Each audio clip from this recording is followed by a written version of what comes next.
Bottom Line Podcast. I'm Jimmy Fedizzi alongside Neil Villapiano. We hope you're doing well. As always, thank you so much for taking some time out of your day to take a listen. We really do appreciate it. Before we get started, questions, opinions, Twitter and Instagram at BottomLineWMCX, and on Twitter at the NVP Show. Use the hashtag BottomLine. Don't forget to leave a voice message on the Anchor app or at Anchor.fm. And please, if you're watching on YouTube, leave a like and a comment down below. It helps out tremendously. And please make sure you subscribe and hit the notification bell so you do not miss a single episode. And please make sure you subscribe on all audio listening platforms. Just include Jimmy when searching for the Bottom Line Podcast. First of all, before we introduce our very special guest, Neil, how's everything with you and your family? To be honest with you, I'm really cold right now. Mother Nature has finally decided to actually give us some cold weather, which I'm actually happy about, considering we've had 70 degree weather here in the month of November. But we're doing well. Which is unheard of. Right. We did a lot of cleaning this past week. We cleaned out 2 rooms that we haven't cleaned in about 15 years. So it was nice to create some new space in my house, which is tremendous. I'm doing well. I posted a new YouTube video about 2 hours ago. So I had that out talking about, James Harden possibly to the Nets, and also Kim Ng being hired as the first female general manager in a North American professional sport in history. So that was a pretty big milestone. That gets 2 thumbs up from me. That's a job well done by the Marlins. Yeah. So I did that. Just working also on some podcast episodes for the Devil State of Mind podcast. We've had a couple of guests on earlier this week, actually, which is good. So it's going to be a longer episode than most, but it'll still be a great one nonetheless.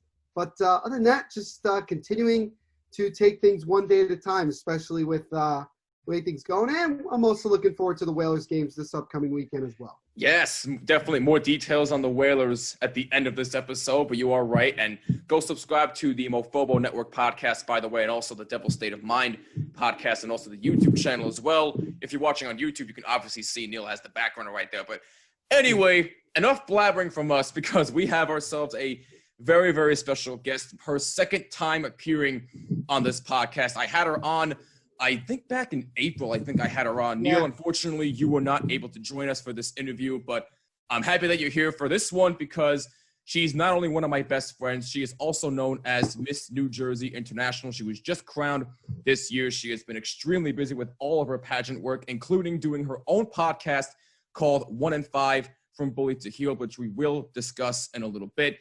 We are pleased to have on, or welcome back, I should say, one of my dear friends, Miss New Jersey International herself, Jacqueline D. Pasquale. Jackie, first of all, welcome back. Thank you so much for doing this. How's everything with you and your family? Everything is great with my family and I. Thank you to both you and Neil for having me on again. It's such a pleasure and it's such an honor. We've been having a wonderful day, a great start to our week, and I'm just really looking forward to talking all things bullying prevention and, of course, my favorite, the New York Jets.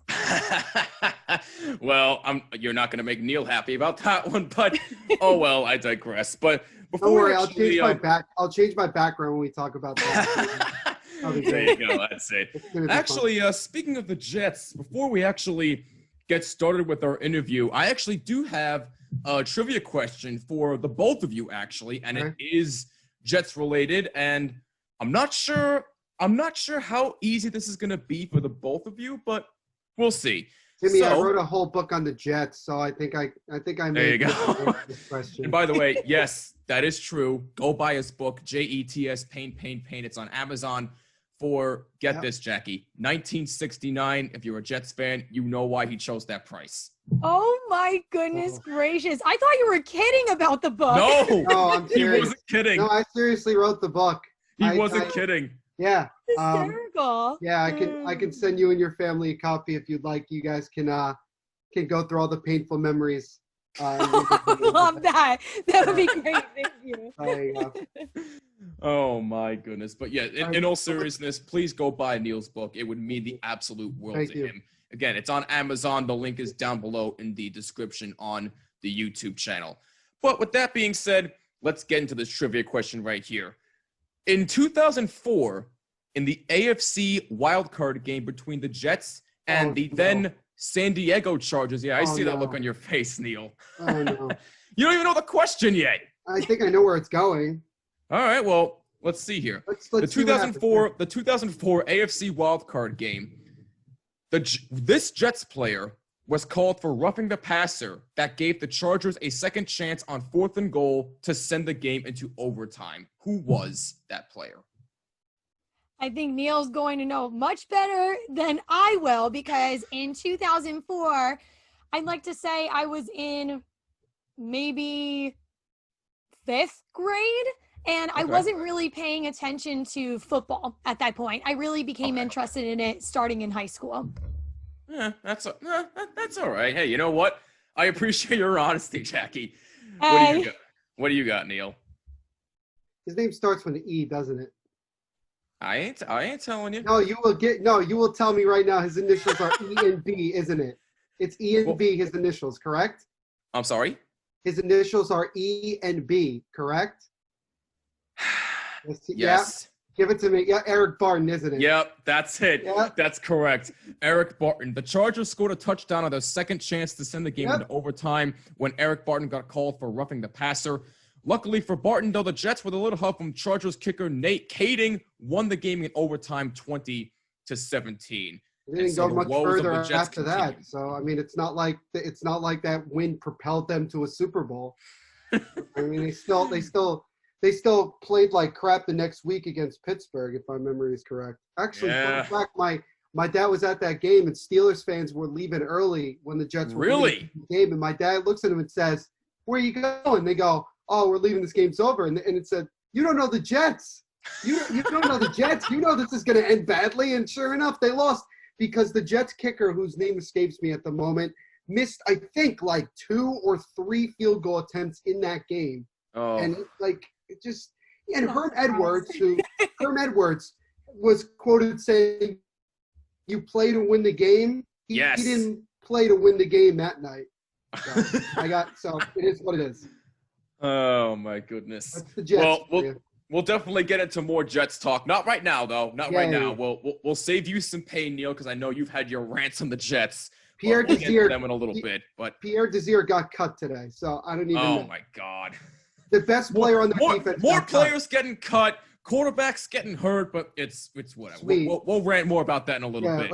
Let's move on. First things first, Jackie. Last time you were on, you were crowned Miss New Jersey International, obviously, and you were getting prepared to go out to compete in Tennessee, if I'm not mistaken. But unfortunately, because of what's been going on in the world, that is no longer happening. Although I do believe that a couple of your pageant queens did go out and compete in Tennessee, but you did decide to wait until next year. Could you sort of talk to us about what went into that decision? Sure. So the main idea behind that decision was my grandmother. She has been struggling with heart disease pretty badly in this past year, to the point where it did land her in the hospital 3 times, and she did have to have a procedure done. And my family and I are primary caretakers of her and my grandfather.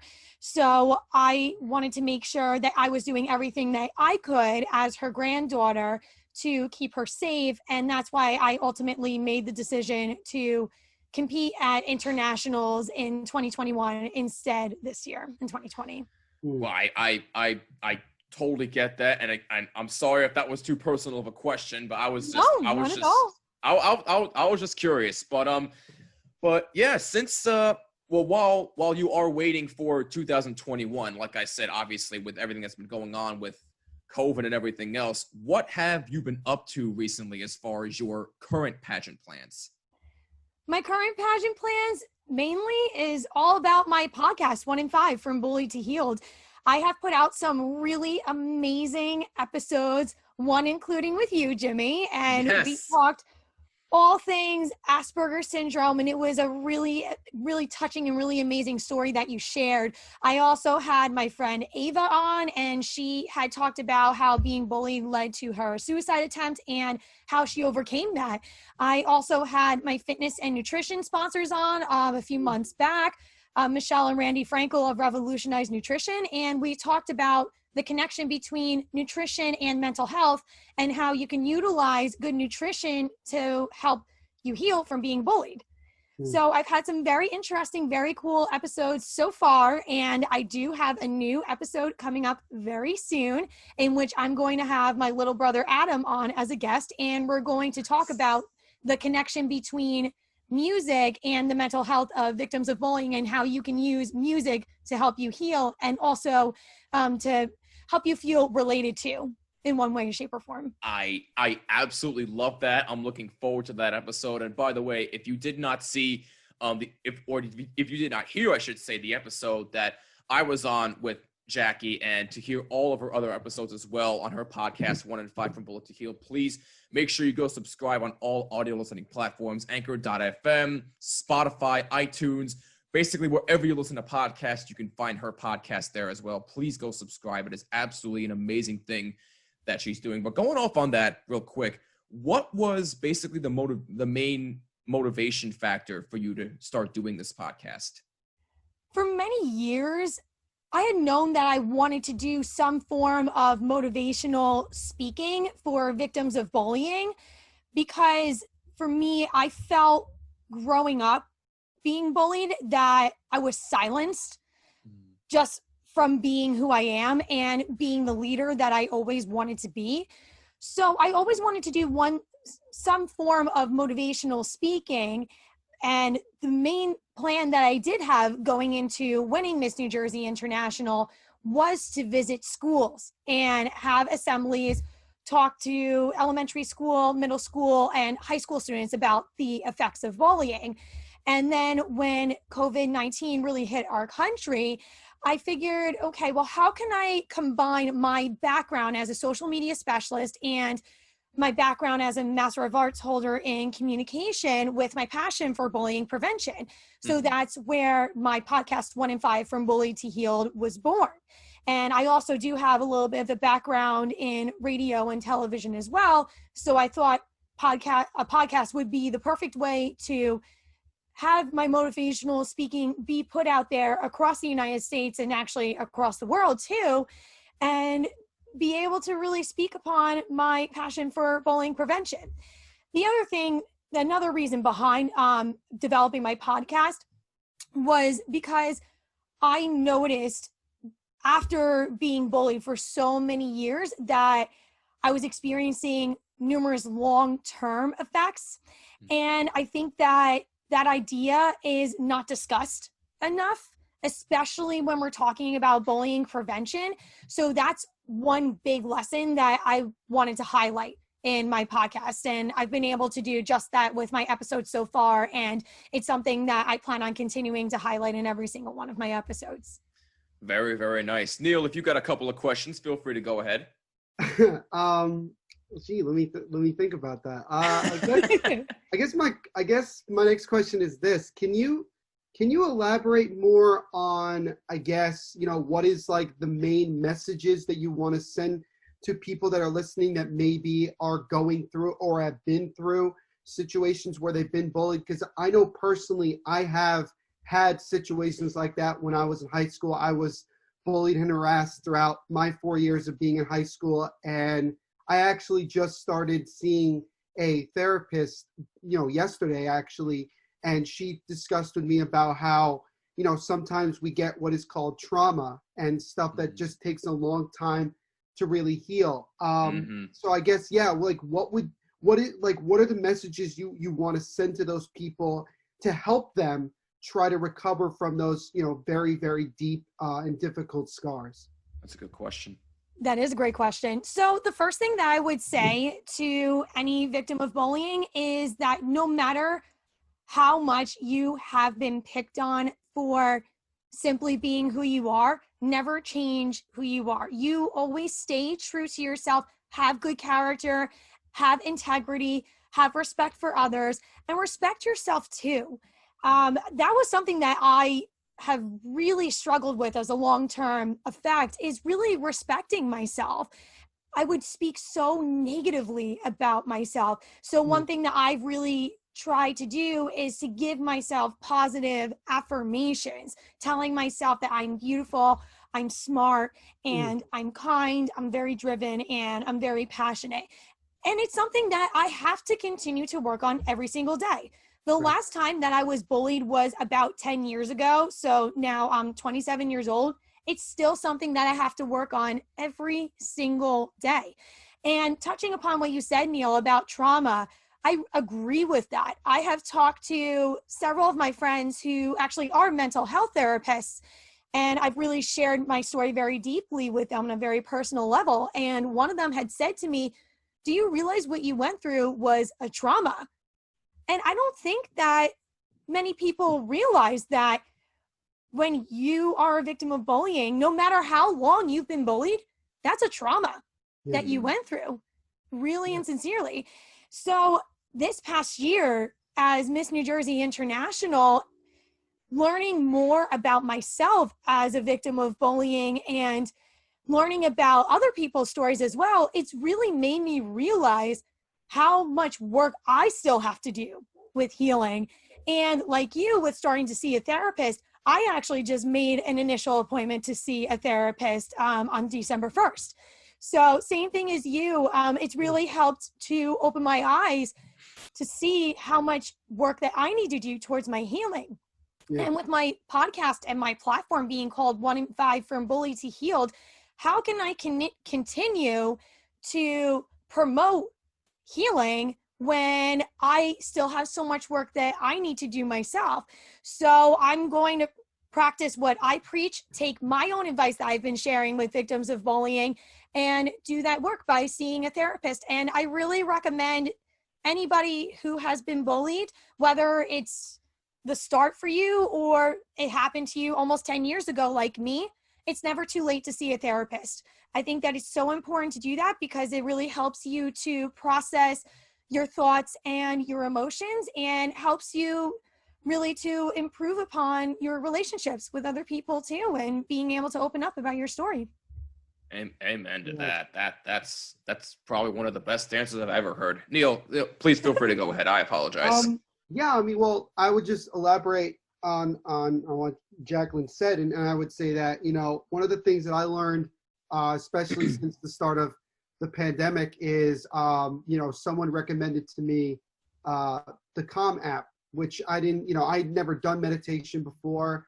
I'd never, you know, done it, and I've been doing it since, like, I would say early April, and it was, it's been a lifesaver for me, because giving yourself 10, 15 minutes a day to sit in, you know, complete stillness and complete silence really does wonders for you, especially with how hectic everything can be. And, you know, there are a lot of, you know, sessions on there that can also help with just stimulating your brain and just being able to, you know, allow you to accept the emotions that you might be dealing with. And, you know, I think that's an important thing. My next question is this. I was doing some research earlier on you, and I saw on your Instagram that you have Psalm 139:14. Can you tell us what that Psalm is actually? You know, I would have to look it up to be able to give you the exact words, because I want to be 100% accurate with that. Of course. That's all right. I apologize. No, it's fine. I know. No. Go ahead, Jackie. I'm sorry. No, you're fine. I know part of it, but I want to make sure that I'm giving you the most accurate phrasing to that. No, you're fine.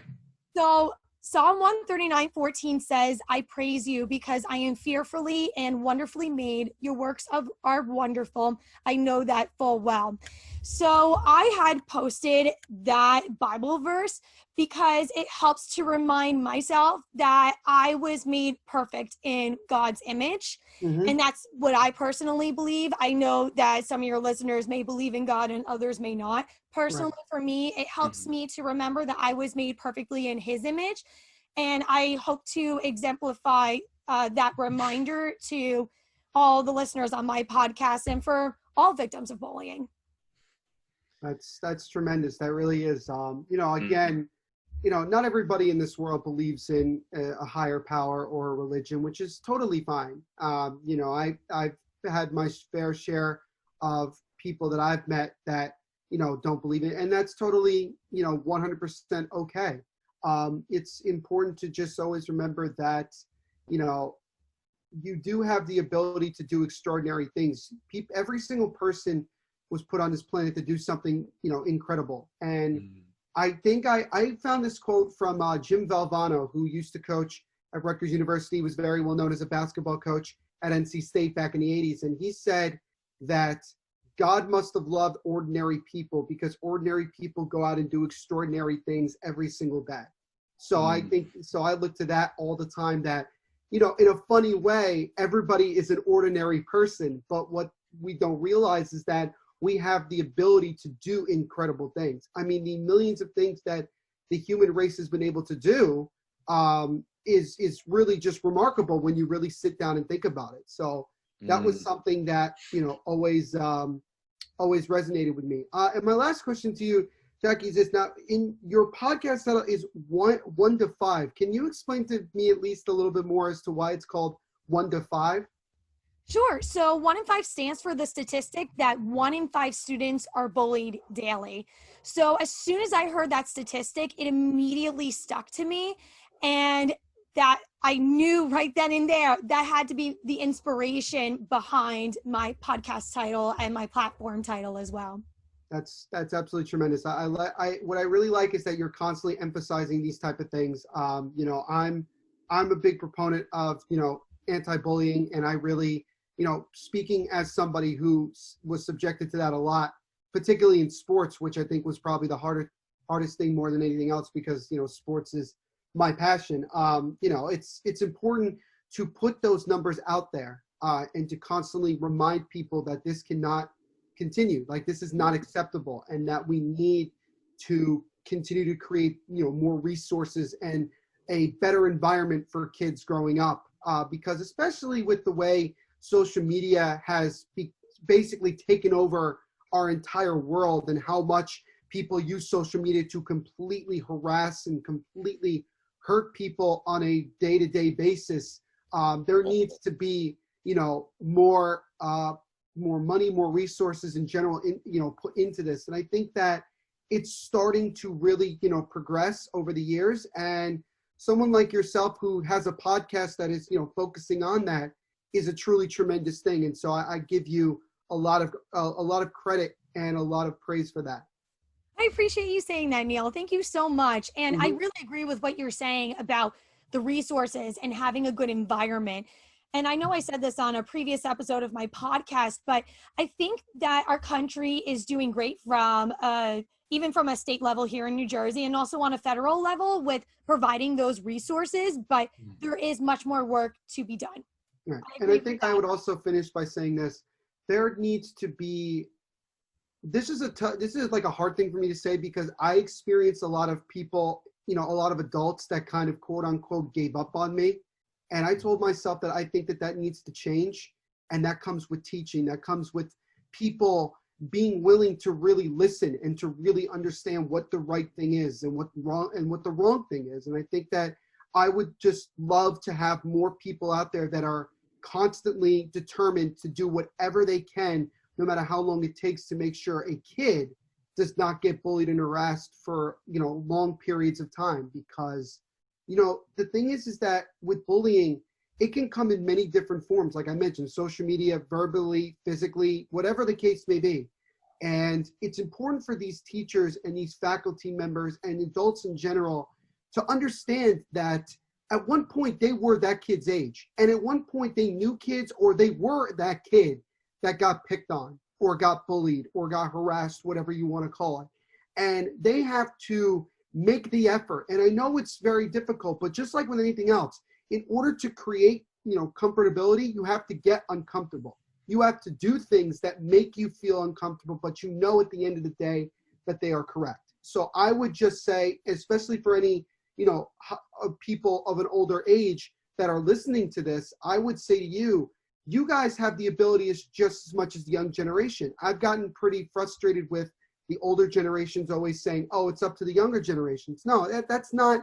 It's not just us. It's a group effort. Everybody at any age. It doesn't matter whether you're 5, 10, 15, or 100 years old. You can make a difference in one way or another, especially in these things. And bullying is a major thing, not just here in this country, but all over the world, no matter where we're seeing it. You know, you're seeing stuff going on in Armenia where people are losing not only their homes, but losing their lives. And that's a form of bullying. In many people don't realize, in my opinion, terrorism is a huge form of bullying, in my opinion. Absolutely, it yes. certainly is. Interesting. And that you're bringing that up. And that's another form that needs to be stopped. And there needs to be more people that create that confidence to say, we are going to put our foot in the ground and we're not going to let this stand. And we have to continue to push this effort and continue to be relentless, just like with anything else that we've been able to get across. You know, there were thousands of women that, you know, walked down, you know, in Washington, D.C. to get women's equality in voting and many things like that. And it ended up happening. This too can happen. We can eliminate bullying. I know people say, oh, we can try to minimize it. No, we can actually eliminate it if we work hard enough to actually put the effort and to continue to listen to people and continue to have more people learn and understand that this is not okay. And that you have to understand what's right and what's wrong, because you only have one life. You're not a cat. You don't get 9 lives. You get one. And that's basically it. So make the best of that life by not only making an influence in your own life, but making influences and major impacts in everyone else that you meet on a day-to-day basis. Can I just say this real quick? Neil Villapiano for president 2024, please, because that was. I'm unfortunately a little too young for that, but I appreciate that. He's not 35 yet. I'm not 35 Oh yet, which I mean is another. I mean that's another topic for another day where I find that to be ridiculous. But seriously though, Neil, I could not have put that any better myself. That was very, very well said, very well articulated. It broke my heart to see, you know, people of Armenian descent that I know that were constantly sharing stuff and talking about the fact that they were losing, you know,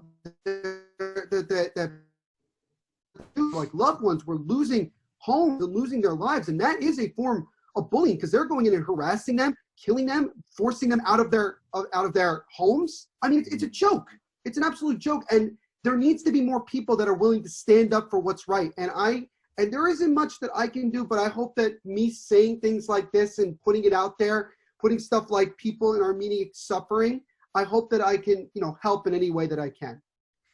So, you know, all it takes is a drop in the ocean. That's what I always say when it comes to bullying prevention efforts. All it takes is a drop in the ocean. And as you said, Neil, it does take a village. But if you can just be that first drop, think about all the waves that it creates. And you think about that as symbolizing the impact that you're having on other people, to really have that drive to create change for bullying prevention and really make it a 24/7 conversation.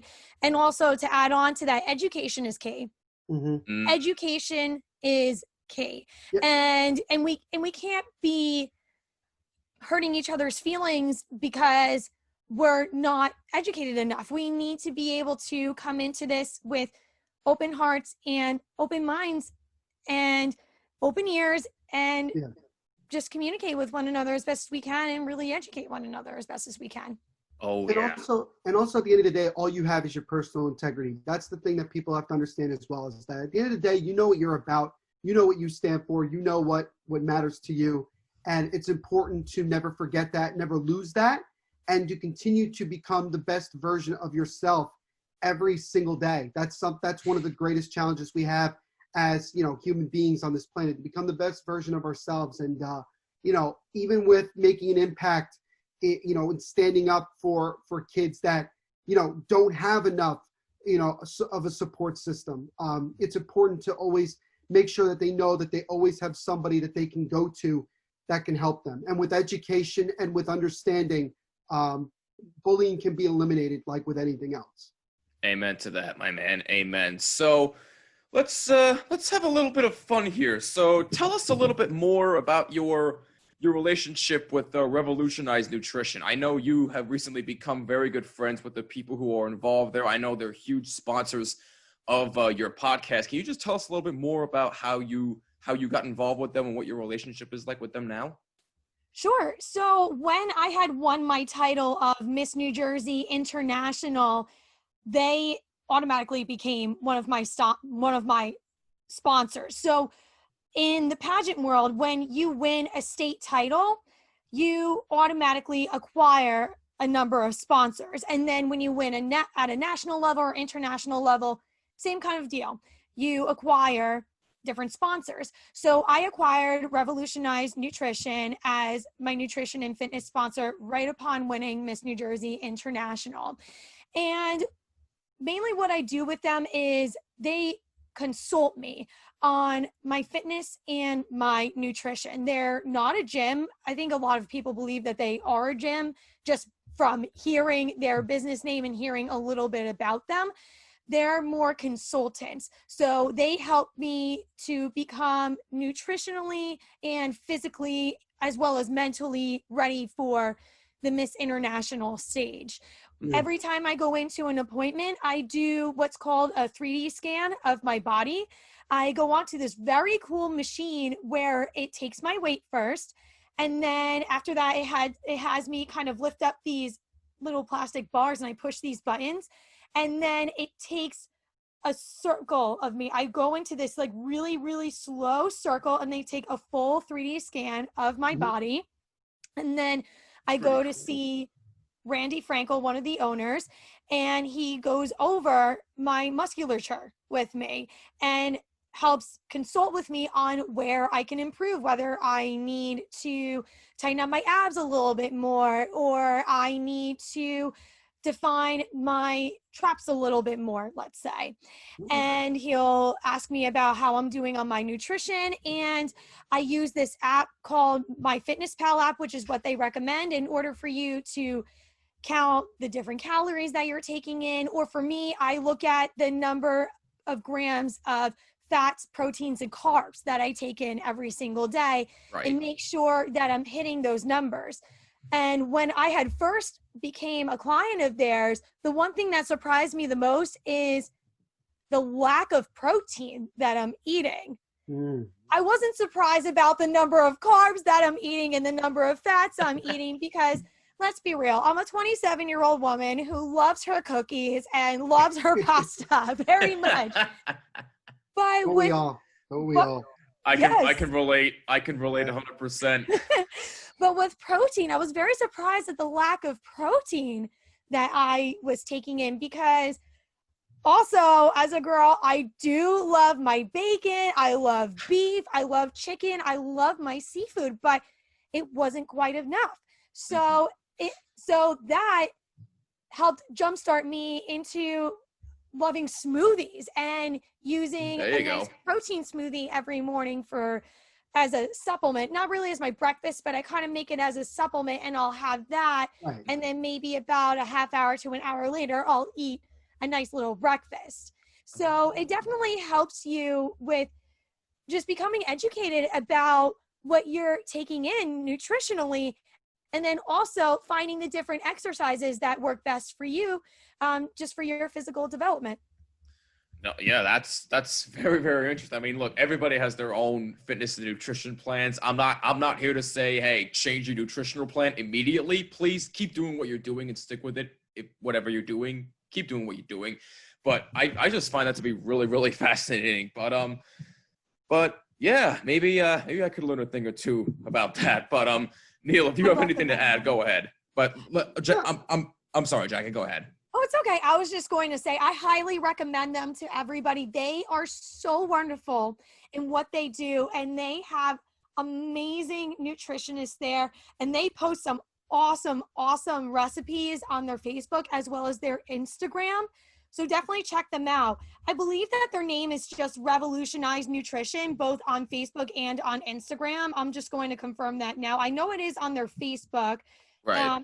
So on their Instagram, it's Revolutionize USA. Okay.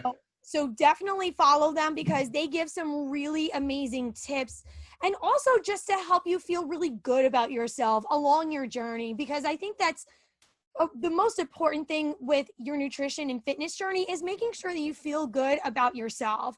You don't have to hit this certain weight or look this certain way. The most important part is how you feel. about yourself and how you're feeling health wise. And that's Absolutely. how and that's why I love them so much. I love Michelle and Randy. They are such wonderful people. They've become some of my closest friends. We'll sit there during my appointments and talk about everything to do with life. And in fact, I actually interviewed with Randy, and he actually has his own YouTube channel called cool. Quality for None. So definitely check that out, because he brings in some very fascinating people from all different walks of life. And he brought me on to talk about my story, and it's a very wonderful channel. So definitely check that out, and definitely check out Revolutionize Nutrition Online on their Facebook and on their Instagram too. Well, you heard the lady. Go check them out, or else. But Neil, if you have anything to add, please go ahead. No, I mean, I agree with everything that Jackie said about, nutrition. Again, similar to my meditation, I saw a nutritionist. Actually, her name is Nicole McMullen. She's, right down the road from me. And I told her that, really my goal was to lose weight, but to obviously just get in better shape in general. There wasn't a specific weight. There wasn't anything like that. It was just simply making better choices. And she started to, give me some ideas and give me things that I could use. And unfortunately, I couldn't continue to see her because of, COVID-19 and everything. But I took the lessons that I learned from her from the couple of times that we met. And, I started to have more protein in my diet, which was something that I also was lacking very much. I started using an app called Yumly, which allows you to find recipes that are good for whatever you want to use. And I started cooking. I cook for my family maybe once a week. So I always find a recipe, and then I go and I get stuff from the store, and then I make it myself, obviously with a little help from the family. But, for the most part, it is me. And I take walks. I take, 3-4 walks a week, and sometimes they could be for 2.5, 3 hours. And I do that because it's what I enjoy. I put on my headphones. I listen to podcasts. I listen to whatever I enjoy listening to at that moment, and I'll walk. I mean, I've walked through my entire town. I've walked through Red Bank. I've walked through Shrewsbury. I walk everywhere. And from March, I want to say March 15th, when I got my first weight, which I think was 224. I'm now down to nearly under 200 pounds since the beginning of quarantine. So, dude, there you go. One of the, Awesome. I guess I would say I'm one of the few people that kind of went the opposite way since the pandemic started. I know a lot of people want to talk about the quarantine 15, as some people tell me. I've kind of gone the opposite way, and I still have work to do. I'm giving myself reasonable goals. Like, okay, I mean, if I lose a pound or two, if that's all I lose, that's still an improvement nonetheless. Right. And then it works for me. So I would harp on what Jackie was saying and say that, if you find things that work for you and you enjoy them, it's just so easy to then do it. If you find food, if you find recipes, if you find exercises that really work for you and that, you really enjoy, then it's not even work. It's just going out and doing something that you just enjoy doing, and that it just becomes a good habit to the point where not only are you not really thinking about it, but that your mind is programmed to actually want to go do it. So sometimes my mind is programmed that I desperately just want to go take a walk. Whether, I just want to go do it because I just enjoy it very much. So I would advise everybody to do what they can to find something that really works for them, because it will go a long way. And it's not always about just trying to lose as much weight as possible. It's about just getting in the best possible shape you can be to live a long and healthy life. Because Jackie, please feel free to respond. It's a lifestyle. It's really a lifestyle at the end of the day. That's what it is. No, absolutely. Jackie, please feel free to respond if you'd like. I'm just going to say that I agree with what you're saying, Neil, that it all comes down to just developing that lifestyle that works for you and that makes you happy. Right. As I said before, it really comes down to how you feel about it. Because if you're not feeling good about it, then there's no point in doing what you're doing, or that you need to find some other way to accomplish those goals that you're seeking. Exactly. Absolutely. I can definitely say that my goal right now actually is to gain weight more than anything, because there was a time like I when I was first starting off my fitness journey. This was after I graduated Monmouth in 2016, so it was 4 years ago I started. I was up to, I think I was 212 when I started, because I wasn't feeling that great. I wanted to lose weight, and there was actually a point, I think it was it early last year or a little over 2 years ago, where I was too skinny for my liking. I was like 158 pounds. I was like, whoa, okay, something is not right here. Look, I know I lost a lot of weight, but this is a little too much for my liking. So now I made it my goal to gain weight, and now I'm almost to 180. So I guess whatever I'm doing seems to be working, because my goal, I don't have really a specific weight goal right now, but I would like to get to at least 190. So almost there, but I'm not gonna complain if I don't get there right away. So no, but you're a determined guy. You'll get there one way or the other. Thank so you. Don't worry about it. Thanks, I agree man. with that. I agree with that, Neil. Yeah, Jimmy, you're gonna do great with that. And it's actually my goal too, to gain weight too. I actually, like you, Neil, I actually lost weight during the quarantine. I lost 7 pounds, I think. So I'm trying to work on gaining that back. And I gained 2 pounds back because I was just with my personal nutritionist night, who I've been going to since high school, and I gained 2 pounds back. So yay. Nice. Good for you. Nice. Good for you. Hey, Very good for you. Keep it up. Keep it up. Keep doing what you're doing. And hey, No pun intended. There you go. Hey, like I said before, if you're on your own nutritional plan, please keep doing what you're doing. Don't stop what you're doing. But if you aren't, do what Jackie said and go check out Revolutionize Nutrition. Follow them on Instagram and all social media, all that fun stuff. And last but not least, we cannot end this conversation if I did not pick on you about this team just one more time. I like to bust your chops about them, and that would happen to be your beloved New York Jets. Look, Jackie, let's face it. You and I both know they stink. They're 0-9. They're clearly on a path to nowhere. It looks like they're going to get the number 1 overall pick. It looks like they're going to get Trevor Lawrence, who, if you can't see on YouTube, Neil's got the background of Trevor Lawrence in a Jets uniform. In all honesty, actually looks pretty solid in that uniform, not going to lie. But Neil and I have argued, why would you want to contaminate yourself? No offense, Jackie, I'm sorry. Why would you want to contaminate yourself with the moribund, pathetic franchise that the New York Jets have become, where they have not done a good job of helping out their young quarterbacks, especially with Sam Darnold, who has had little to nothing to work with. Now I'm not going to say that the injury to his shoulder was all his fault. I mean, why would you put him back out there in that game against Denver? But I'm not going to get into all that. So Darnold's hurt again. You have Joe Flacco as your starting quarterback, who actually looked pretty decent. Has looked pretty decent. I'm not going to lie. Excuse me. His name is Jet Flacco. You will properly say that. He has more playoff victories than Drew Brees in his entire career. So that's so you show him some respect. Oh my! Did I say I disrespected Joe Flacco? Yeah, but you saying it in a snide mark, like, oh, they have Joe Flacco. Oh my God! Disrespect Joe, and don't you dare disrespect Frank Gore either, the greatest running back in this generation. I didn't even mention Frank Gore. I'm telling you right now, I'm laying the law down. You don't disrespect look. Frank Gore is going to the Hall of Fame. There's no question about it. I just feel bad that he has to contaminate himself on that team towards the end of his career. But anyway, all that being said, Jackie, I'm going to be real with you. I don't know how much college football you watch. So, but with that being said, you don't watch any. So, no, that's okay. Fair enough. No, Neil and I are of the firm belief that Trevor Lawrence should stay put at Clemson and that he should not go to the New York Jets as the number 1 overall pick. If you were running the Jets right now, what the hell would you say to them?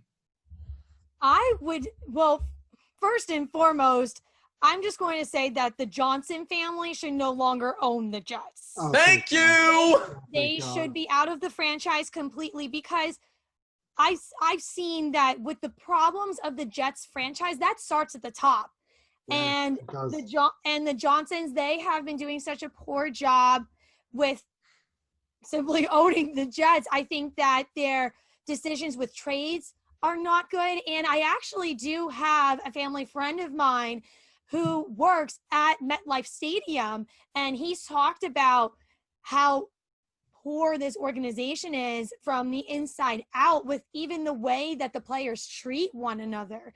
And Yeah. again, that starts at the top. And I think if you have stronger ownership, that's going to trickle down to acquiring really great coaches and also acquiring really great players, and having good camaraderie between the coaches and the players and the owners and everybody who's involved within the organization. So long story short, I would say the Johnson family needs to be removed from there immediately.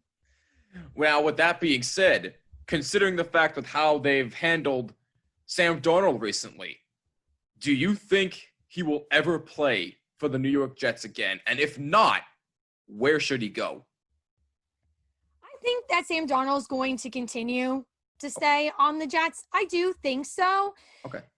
Maybe he will move on somewhere in a couple years, but I would say at least for the next season, I think that he'll stay put where he is because he still is a young quarterback. But I can foresee him being taken on by another team in the next couple of years. I think that as bad as the Jets are, I do think that it's a good spot for Sam Darnold to learn, because you're really learning from the worst of the worst and having constant disappointment. So I think that for him, it'll create a lot of humility for him. So then when he does move on to a better team and he's having a great record and he's having great plays, and he has a much better offensive line, that he'll be really humble about it and he won't let those wins and those really amazing plays get to his head. I think from like a personal development perspective, that maybe staying on the Jets would be good for him. And I think that he would learn a lot, and really as an offensive player, learn how to kind of take on things on his own and just kind of let his offensive lineman move aside and he just runs his plays on his own. I didn't mean to cut you off there for a moment. I apologize. I was gonna bring up the fact that he also has an incompetent head coach who has no business being a head coach in this league. But we've already had our spiel about that, so we're not gonna get into all that. Neil, I know you're just begging to respond right now, so please, the floor is yours. Go ahead. I'm not begging to do anything. I mean, we've talked about the Jets maybe 100 times. Yeah. Let me tell you something that.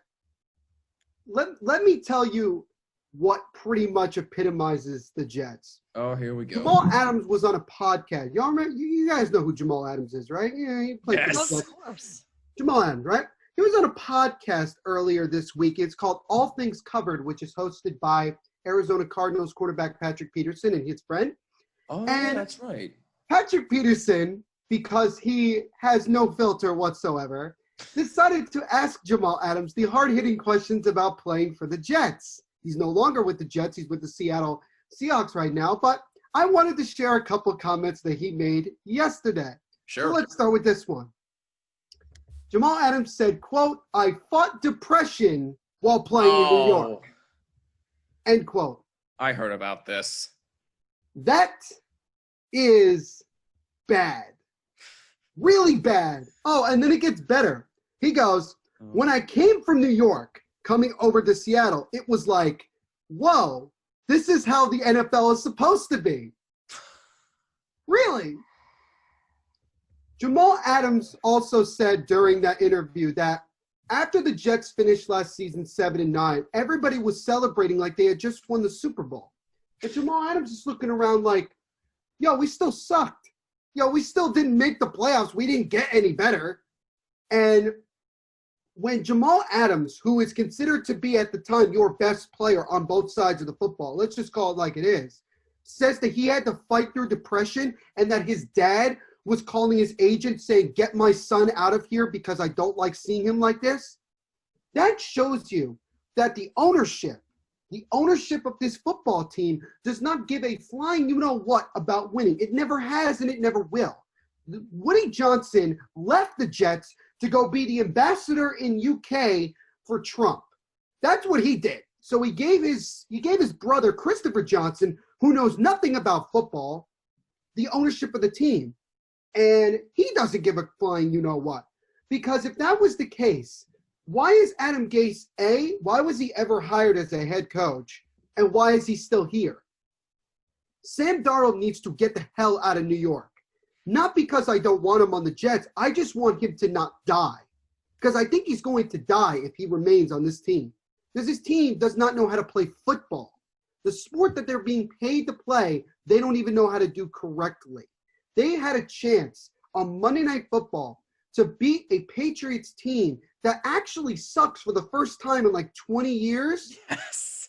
And they still found a way to lose. The Jets, everybody likes to make fun of it and say, oh, what does the Jets stand for? Just end the season? No. The Jets stands for just enough to succumb. Whatever happens, the Jets will find a way to screw it up. Draft picking a head coach, player development, they do this all the time. And the older Jets fans would agree with me because guess what? They haven't been to the Super Bowl, let alone win one, since 1969. Okay? 1969. Hell, the Knicks have won a championship, more recently than the Jets. And I mean, that's what I'm saying. And even when the Giants were winning Super Bowls in 2007, 2011, the Jets were on the front page of every newspaper in New York because the Jets ownership looks at it and says, there's no such thing as bad publicity.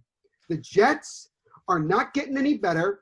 They're not trying to get any better. Sam Darnold's going to die the longer that he stays here. And once again, if I am Trevor Lawrence, I don't want to come to the Jets. I would rather go to the Jets, ask to be traded like Eli Manning did when he got drafted by the Chargers, and go somewhere else. Because Trevor Lawrence is not going to be the savior. You still don't have an offensive line. You have no weapons. You have an incompetent boob as a head coach. So I don't really know what the upside is. That's a light way to put it, but okay. I said that Sam Darnold is still one hell of a quarterback. I think he's a bona fide leader. I think he's very talented. But he plays for a terrible team, and he's been in the league now for 3 years. This is going to be his third season, and he's barely won. He's barely won. He doesn't know what it means to be a good football team. He hasn't been that since he was in college. And the longer that he stays with the Jets, the more his confidence is going to go down the tubes. And he's hearing it every week. Oh, Trevor Lawrence. Like, how does that make him feel? Being a guy that was positioned as your franchise quarterback in 2018, now all of a sudden, oh, we want Trevor Lawrence. Let's get rid of Sam Darnold. Honestly, your confidence is shot. Your confidence is absolutely shot. So if I was Sam Darnold, most likely what's going to happen is that if the Jets get the number 1 overall pick, the Jets are going to move on from Sam Darnold. They're going to trade him somewhere else. And I said it before on a podcast episode of mine that the Indianapolis Colts would be the best place for him to go because they have the number 1 offensive line in the National Football League and a team that's on the rise with an offensive, I'm not going to say genius, but certainly an offensive, talented person in Frank Reich. No, don't you know Adam Gase is the offensive genius? Yeah, I guess. I'm kidding. I will finish by saying this. I'm going to quote Jamal Adams one more time. I fought depression in New York. I think that pretty much just signifies what the Jets are. I'm very sorry, but I'm just going to be very honest. This is what happens when you mention the Jets to Neil, Jack. We're sorry you had to deal with that, but if you have anything to add, please, the floor is yours. Go ahead. No need to apologize. I know the Jets are certainly the most frustrating team in the NFL, and as one of their biggest fans, and I can prove it by the number of pajama pants, T-shirts, earrings, necklaces, bracelets, slippers. I even have this crazy winter hat that says Jets all over it. Socks, you name it, I have it. So to be one of their biggest fans, like I can easily admit that they're a very frustrating team. And as we have highlighted, the ownership is just very poor. They're making very, very poor decisions. And I really, really do hope that in the next couple of years that we can have that ownership switch out and hopefully get Adam Gase out of there too, because he is probably the weakest coach that I've seen on the Jets in many, many years. I mean, I would say even Rex Ryan was better than him. Thank you. Thank you. Rex Ryan at least went to an AFC Championship game. I mean, people were saying that Rich Kotite was the worst coach in Jets history. No. I think it's Adam Gase. Adam Gase is right up there. Look, I mean, look. We have to remember that the interest of the owners is not the same as the interest of the fans. So you can't fire the owner. All you could do is pray for one of two things. Either God shines his light on Johnson's and says, oh, you know what? Maybe we'll try to win. Now this is, hear me out. This sounds crazy, but maybe we'll actually try to win and be competitive. Or the Johnsons just get so fed up with being the owners of the Jets that they just sell them off to somebody else. And maybe whoever comes in next, maybe the Jets could get somebody like the Mets got with Steve Cohen. Yeah. Maybe they could get like a super fan. You know what? Hell, maybe even Joe Beningo could be the next owner of the Jets. Because I'm sure right now he'd do a lot better job than what the Johnsons are doing. Hell, if I had the money, I'd buy the Jets right now. So, oh my goodness. Well, that ends another spiel of the Jets. Again, sorry to go through that, Jackie. But anyway. Quite a long spiel on my boys. Yeah, you think? We're sorry you had to deal with that. But in all seriousness, just to wrap things up here real quick, as you prepare for Miss International 2021, what is your current mindset as you are being coached through this? My current mindset is just to improve upon the person that I am, just to become a better version of myself, become a stronger version of myself, and to continue to be the best influence that I can be, not just on young women, but young men and all victims of bullying everywhere. That's the main reason why I am Miss New Jersey International. That's the main reason why I am going to compete for Miss International and hopefully win that title in 2021. I'm doing it for the first grader in me who was bullied for the very first time. I'm doing that for every victim of bullying, or as I like to call them, my 1 in 5ers. That's who that's why I wear this sash across my chest and this crown on my head. It's for them. It's for them every single day. And I hope to make them all proud when I walk on that Miss International stage next summer in Tennessee. And that's why we love you and respect you for what the heck you're doing. Any last minute messages that you want to share with your 1 in 5ers who might be listening to this right now? I would just say, just keep being the beautiful people that you are inside and out. And also, just to reiterate, please go see a therapist. There is absolutely, positively no shame in that. I know it's very hard to believe in that, especially when you live in a state like New Jersey where we're very tough people. Yep. That there is no shame around it, and that there are many more people who are seeing a therapist than you realize. And in fact, my parents used to live in California for many years. If you go out to California, seeing a therapist is like seeing your primary care physician or seeing your nutritionist. It's very normalized out there. And I hope that as a state, and even just along the East Coast of our country, that we can really work upon normalizing seeing a therapist. And I think by doing that we can help really alleviate the long-term effects that victims of bullying are facing, including myself. Couldn't have put that better ourselves. And what a way to wrap up a very special episode of the Bottom Line Podcast. If you have any thoughts on anything we discussed, and if you also have any questions for Miss New Jersey International herself, my good friend Jacqueline DePasquale, let us know on Twitter and Instagram at BottomLineWMCX, and on Twitter at The NVP Show. Use the hashtag BottomLine. Leave a voice message on the Anchor app or at anchor.fm. And please, if you're watching on YouTube, leave a like and a comment down below. Helps out tremendously. And please make sure you subscribe and hit the notification bell so you do not miss a single episode. And please subscribe on all audio listening platforms. Just include Jimmy when searching for this podcast. I have actually one more question for you, if I may. How can people follow your journey on social media? How can they find out more about you? You are one step ahead of me. I was going to mention that. So yes. You can follow me on my Instagram, which is just at Miss New Jersey International. No spaces or anything. It's all lowercase letters. or you can find me on my Facebook page, which is Miss New Jersey International 2020. Please follow my pages. You will learn so much about bullying prevention and a little bit more about me and why I love football, why I love the beach, and why I love my little puppy, Gracie. Yes, puppy love is definitely important. But seriously, though, please go follow her at Miss New Jersey International on Instagram. And if you want to follow her on Twitter as well, even though I think Twitter is a madhouse, but I digress, follow her at Jacqueline_D. But in all seriousness, though, Jackie, we can't thank you enough for not only coming back on the podcast, but just for sharing your message to the world. And the fact that you are doing what you're doing with your podcast and what you're doing with Miss New Jersey, with Miss International to help prevent bullying really does mean the world. I really hope that you and your 1-in-5ers know that. We love you, we appreciate you, and we can't thank you enough for coming back on. Thank you so much. Thank you so much. I love you guys too. Thank you so much to the both of you again. It's such an honor and a pleasure to be back on the show. Thank you very, very much. And I wish you the best of luck as you continue to grow the Bottom Line. It's such a wonderful podcast, and I'm really proud of the both of you of how you've really made this podcast to grow so much. Thank you so much. That really means a lot. And Neil, there's a reason why her and I have been best friends for nearly 10 years. That's one of them. And I love her and respect her for it. Thank you again, Jackie. Thank you.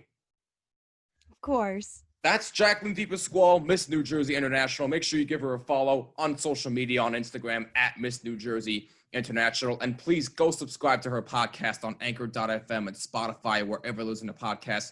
Just search for 1-in-5 from bullied to healed. For Neil Villapiano and for Jacqueline DePasquale, I'm Jimmy Finizzi. This is the Bottom Line Podcast. See you in the next episode. Peace out. Hey, Jimmy here from the Bottom Line Podcast. I forgot to mention this in this episode at the end, so I just wanted to bring it up right now real quick.